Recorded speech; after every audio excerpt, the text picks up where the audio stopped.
latest technology you need to increase your success. Move your account to Interactive Brokers.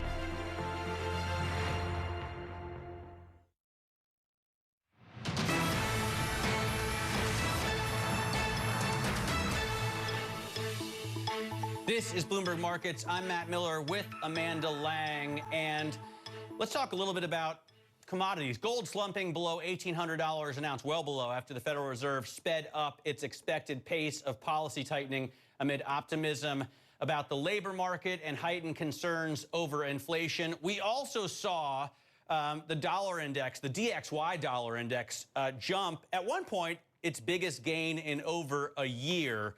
And we have seen commodities broadly drop. The BCOM Bloomberg Commodities Index dropped its biggest loss in over a year. So we've seen some real moves around this. But the other thing that we've seen, that normally would move a lot is cryptos, and they haven't really been hit by this big dollar move.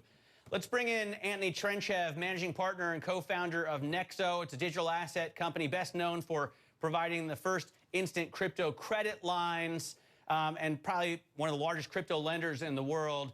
Antoni, let me get your reaction, to the Fed. I mean, it's odd to, I guess, ask somebody from the crypto world about the Fed, kind of, except for this is kind of the master of fiat currency, right? And he didn't drive Bitcoin down even as gold dropped.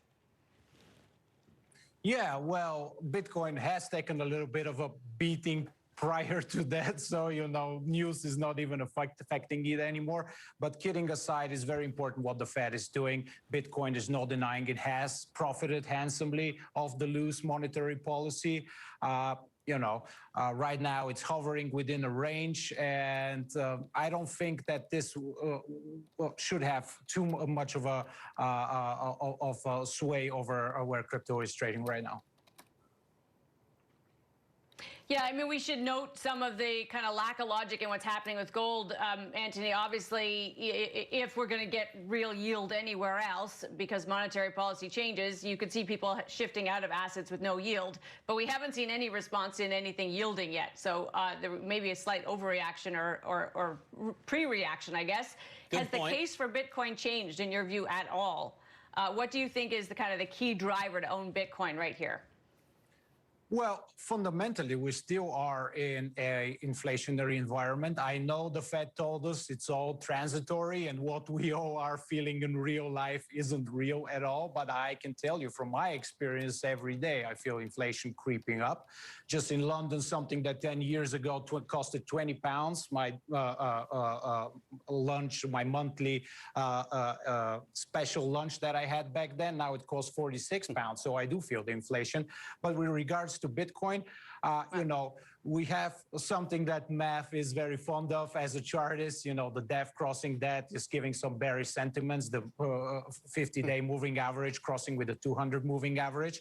But quite frankly, I think we are in the range for a different reason. It is the taking out of the leverage of the system. So I see us trending within the 30 to the 40 range. And depending on how we react on that, we'll see, again, a pickup. Hopefully that was the worst is now behind us. And when you see, you've got a very high ultimate target for Bitcoin, what is the catalyst that drives it out of that range and up towards, 100,000 if possible?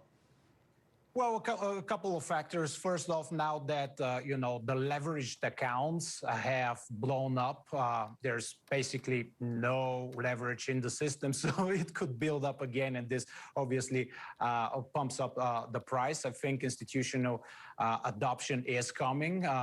Obviously slower than some of us had hoped. And last but not least, we now have entire countries accepting Bitcoin and adopting it as legal tender, which I am quite excited about.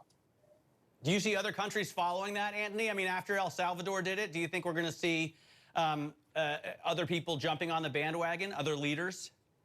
Well, not immediately. El Salvador is a small country and it has some little bit of troubles here and there. And it was a great PR move. 20% of their economy comes through remittances. So for them, that makes sense. I see some of the Latin countries following up sooner rather than later. Is the U.S. going to follow suit?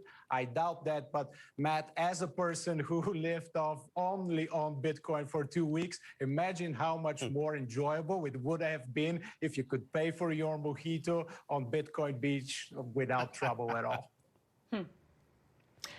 But Antoni, can we agree that one of the weaknesses in the Bitcoin story is if it were to be adopted by a currency by a real country of real size, it has limited capacity to be useful. Not only will it be 100,000, it'll go to 1 million if the U.S. adopted it and became widely circulated or wanted to be.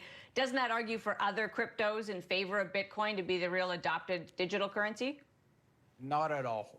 Bitcoin is the #1 currency and is going to maintain that position for a while. I'm super excited about Ether, but what this, Amanda, calls for is companies like Nexo, where you don't sell your crypto to buy for your mojito or whatever. You just take out a loan against your appreciating asset, and the whole deal finances itself. And that's why we're here to help everybody out there out with this particular offering. Do you see Nexo moving further into DeFi? Yes, we are doing that precisely as we speak. We just had, like last week, a governance vote whereby the Nexo token holders could have their say in certain aspects of the business and how we go forward, how we adopt and change to the needs of our customers. This is very huge and very popular into DeFi. And obviously some decentralization is going to benefit different aspects on the lending business, eliminating even further the need for trusted third parties. So it's definitely in that direction, but being the bridge between traditional finances and the brave new world of crypto, you still need companies as Nexo being centralized because of the inherent and on-ramps to fiat currencies, which go through the traditional system. Antoni, great to have you with us. We didn't even get a chance to ask you what you have for lunch that's so expensive, but we'll save it for next time. Antoni Trenchev, appreciate your time today. Managing partner, co-founder of Nexo, talking about